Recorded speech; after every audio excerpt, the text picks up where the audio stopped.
Rare Nation, what's going on? Today, we have a Q&A session packed with questions about free agency, the NFL draft, and trades. If you missed our live show on March 27th, some of the laughs during our conversation might not make sense. The first question I have is this: what is the comparative value of one player against another? I recognize this is a peculiar question, but it was a topic discussed last Tuesday. The main focus here is that all of the questions addressed today will relate to moves in the league. We're going to have some interesting conversations, so I encourage viewers to subscribe. Talking about unusual topics with friends always adds a fun twist. One comment I saw mentioned that this is like a laid-back Tuesday Army chat. I want everyone watching to know that I'm a regular guy who enjoys a good beer and loves discussing sports. Any questions you have, I'm always open to exploring them. Now, let's dive into the question about whether a team could trade up to select Jenny. I don't usually see many teams trading for a running back, but this could be the year it happens. Teams to keep an eye on include the New Orleans Saints, who sent their running backs coach to the Combine and Gents Pro Day. The Dallas Cowboys should also be considered. And I can't forget the Chicago Bears, who, with some changes, have really bolstered their offensive line. So, Chicago, the Saints, and the Cowboys are strong candidates to trade up in the draft. Now, moving on to the question of whether Armin Mio is needed as a first-round pick. If you believe in building the team from the trenches, then Mio could really be the ideal pick. He could be slotted as a right tackle. I'm also not opposed to selecting someone like Will Campbell and placing him as a left guard if necessary. If you value building through the lines, then Armin Mio is likely your first-round pick. I'd also suggest Mio could be slotted as a right tackle, and I wouldn't hesitate to consider Will Campbell for left guard, especially if there are concerns about his arm length. It's interesting to see how arm measurements vary between people. Measuring arm length shouldn't be that complicated. I mentioned Armin Mio and Will Campbell, noting Campbell's arms are shorter, while Mio's are longer. Now, if Travis Hunter falls to us, should we pick him or think about a trade down? If Travis Hunter is available at pick 6, you should take him not only because you need a receiver, but because he could shine as a cornerback. I believe he could be an even better cornerback than receiver in the NFL, despite receivers generally earning higher salaries. If your strategy is to take the best player available, Travis Hunter might very well be that player if he's there at 6. The only situation where I'd say this doesn't apply is if another team tries to trade up for him and offers a valuable package. If a team is willing to negotiate and present a significant offer, then I'm all for trading down. Let's talk about the possibility of moving DJ Glaze to an inside position if Mio is drafted. That's what I'd do. My plan would be to place Mio at right tackle and consider moving DJ Glaze to right guard. Don't forget about Dylan Parham, who played left guard during his early seasons. So, I'd transition Parham to left guard. You'd have Jordan Meredith available to support him, and Alex Kappa to back up Glaze if things don't go as expected. If the goal is to have the best players on the field, Mio is definitely the best right tackle in this draft class, and honestly, I don't think the gap is particularly close. Right tackle is currently the biggest weakness on the offensive line. If you're in favor of strengthening the lines, I advocate for selecting Armin Mio, but I'd also consider Will Campbell. Now, moving on to the next question, Carlos asks how many UNLV players are expected to be picked in the draft. I don't think the situation is particularly close, and that remains the main weakness on the Raiders' offensive line right now. For those who support the idea of strengthening the line, I'd suggest Armin Mio and also consider, as mentioned earlier, Will Campbell. Moving on to the next question about how many UNLV players the Raiders might select in the draft, I'd bet on 1 or 2. I know one receiver from UNLV didn't perform well in the 40-yard dash, but he's recently shown interest in staying in Las Vegas and joining the Raiders. There's also a linebacker, whose name I don't recall, but he's someone the Raiders interacted with at the Combine. Since he's also from UNLV, a top 30 visit wouldn't be necessary. I'd point to Woodard and the receiver as the 2 athletes who might get picked by Las Vegas. Now, about the question of whether the Raiders should bring in Jenny during the season.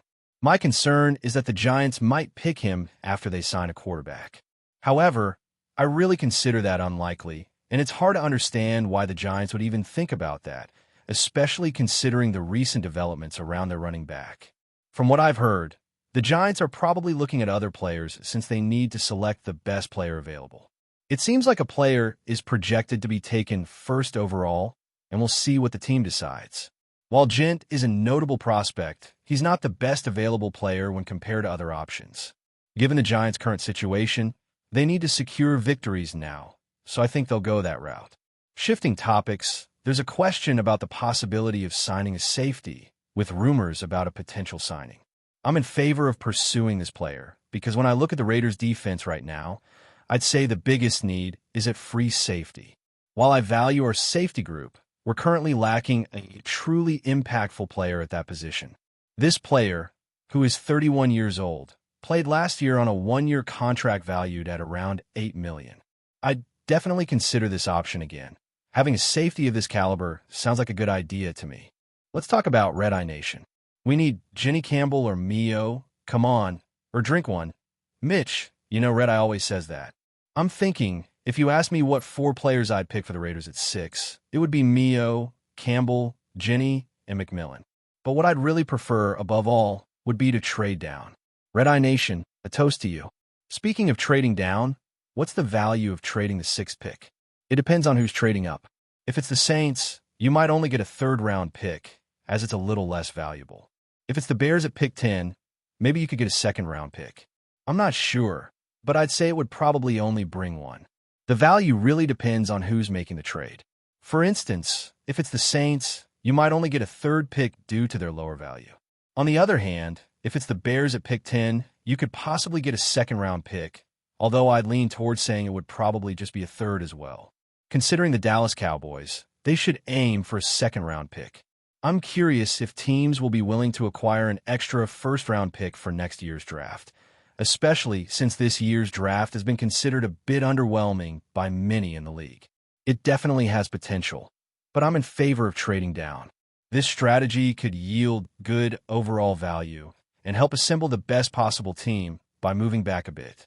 Shifting topics, how excited are you to see JPJ at center for an entire season?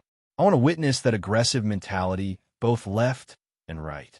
Are we still on the joke topic or switching to something else? I'm really excited to have JPJ at center, and honestly, one of my biggest frustrations last season was seeing how some people who are paid to do this could insist on keeping Andre James at center when it was clear, even to my mom, that JPJ was the better option. I'm excited to see how much this team can improve, because surprisingly, the person handing the ball off to the quarterback plays a key role. It's crucial to have the best player in that spot, and that's exactly what JPJ represents for us. Looking at the draft, the 1st round should include T-Mac, the 2nd round brings Benjamin Morrison, and in the 3rd round appears Devin Neal, a running back from Kansas. Personally, I think it's a little early for Neal. He's a solid player, but there are probably better running backs available. However, if the picks are T-Mac and Benjamin Morrison as our first 2 picks, I think that's a strong start. But I wouldn't be excited to take Devin Neal in the 3rd round. That feels a bit early for me. Some of you might be thinking I don't. The running backs are available, but if you told me we went with Benjamin Morrison and did great in our first 2 picks, I think that's a great start. However, I wouldn't be thrilled to take Devin Neal in the 3rd round. That seems a little early for my taste. Some of you might be wondering how I stay in shape while enjoying all these beers. The answer is a supplement that's been helping me a lot. Sometimes I need to stay focused, especially when I'm working long hours. I know many of you also have demanding routines, whether it's as full-time professionals, students, gamers, or anyone who needs to stay up late. The supplement I use really helps keep me alert. I'm a person who loves caffeine. I really enjoy coffee. It's one of my favorite drinks. But at some point, you might feel that little crash from too much caffeine. If you identify with that and want to avoid energy drinks, there are alternatives that can help. I use protein regularly and really value creatine. If you need to stay hydrated, amino acids are really important.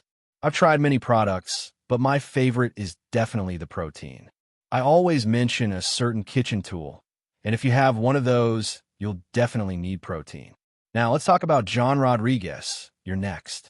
I'd love to select a specific player, but I prefer to trade down and pick another one, so we'd have more options and could grab a player in the 2nd round. I actually made a draft outline that can be checked out on our channel. I was thinking, why not do that? I can't remember exactly what day this post will be available for everyone, but I've made several trades to move down and wanted to see how far I could move back while keeping the event fun. Honestly, I think the idea of picking more players in a range between 35 and 65 is really attractive. I guarantee you'll be more satisfied with your selection. If you were the GM, who would you pick at 6? I'd go for a specific player because I want to focus on building the lines. Now, if a player is available in the second round, would you pick him? This might not be a popular opinion, but I wouldn't pick him, and I'm surprised I'm even considering it. I believe a player already in the league is skilled enough to win playoff games if surrounded by a good team, and I think the team shares that view. However, I wouldn't be surprised if they decided to go with this pick. Honestly, I don't think the player will fall to the second round because surely a team will take him in the first. Let's imagine a hypothetical situation. Suppose a team wants to trade and offers us a first-round pick and a second-round pick while we give them a fourth-round pick. That would mean we're trading picks 6 and 10, getting a second-round pick, and giving them pick 118th. Can you make this happen? To be honest, only from this perspective, I think that trade is interesting because I'm someone who wants to accumulate more picks. I'm not particularly excited about giving up our fourth-round pick, but if you told me that trade went down, I'd be fine with it. In my view, you could still look for the best player available. There's a chance the specific player might be available here, but I believe if the team is looking for this trade, it's mostly to acquire him. They're probably targeting this player, but there may still be other intriguing options available. There's a chance that a particular player could be a target in this situation, although the prevailing thought is that if a trade takes place, it would mainly be to secure this player. Consideration might also extend to other individuals, including a secondary player, a third option, or possibly someone not yet widely known. Personally, there's a tendency to favor this trade, as the potential return is quite enticing. Who benefits more from this arrangement? Insights can be shared in the comments. If it's perceived that one team triumphed, it can be pointed out, and similarly, if another team came out on top, that could be expressed too. Before we continue, don't forget to subscribe to our channel and give this video a like. Your support helps us keep bringing you the latest updates on our Las Vegas Raiders. And don't be shy. Drop your thoughts on the news in the comments below. A rumor swirling through the NFL world has sent shockwaves through both fanbases and pundits alike. Tyreek Hill, the explosive wide receiver who has been a dominant force in the league for years, could be on his way to the Las Vegas Raiders. This comes just after the Miami Dolphins' disappointing 2024 season, where Hill, despite his incredible individual performance, watched his team fall short of playoff contention. Could the Cheetah be ready for a new chapter? Could he finally make the Raiders' offense the juggernaut they've been craving for years? The possibilities are endless, and it's creating a buzz no one can ignore. Hill's electrifying career has been nothing short of spectacular, earning him Pro Bowl selections in every season of his career. His remarkable speed and playmaking ability have made him one of the NFL's most feared wide receivers, and his recent performance in 2023, where he led the league in receiving yards and touchdowns, only solidified his place among the elite. But after the Dolphins' failure to reach the playoffs and Hill's subsequent frustration, the question arises, could Las Vegas be his next home? The Raiders have long been searching for a game-changing player, and Hill might be just the missing piece. The Raiders' offense, led by quarterback Jimmy Garoppolo, is in desperate need of an elite wide receiver to help elevate the team's playmaking. While Davante Adams is undoubtedly a top-tier talent, the Raiders have struggled to find consistency in their passing game. Adding Hill's game-breaking speed and ability to stretch the field could make the Raiders one of the most dynamic offenses in the league. Hill's ability to both dominate in short-yardage situations and blow the top off defenses would complement Adams' play style, giving the Raiders a dangerous 1-2 punch that could take the AFC West by storm. But the road to acquiring Hill won't be easy. The Raiders would have to navigate a difficult financial landscape, balancing their salary cap to make room for a player of Hill's caliber. The Dolphins, while clearly frustrated with the recent turn of events, will be hesitant to let go of one of the league's most valuable assets unless the return is monumental. For the Raiders, this could mean parting with significant draft capital or key players, decisions that could reshape the future of their franchise. Yet, the allure of Hill's talents and the chance to dramatically elevate their roster might just be too tempting for the Raiders to pass up. If a deal is made, it could mark the beginning of a new era in Las Vegas, with Hill bringing his incredible speed and leadership to the desert. Fans are already imagining the impact he could have, and with the AFC West becoming more competitive by the day, the Raiders might just be one move away from shifting the balance of power in the division. That's it for this update. If you enjoyed the video and want to stay updated with exclusive news about our Las Vegas Raiders, be sure to subscribe to our channel and hit that like button. We can't wait to hear your thoughts in the comments. See you in the next video.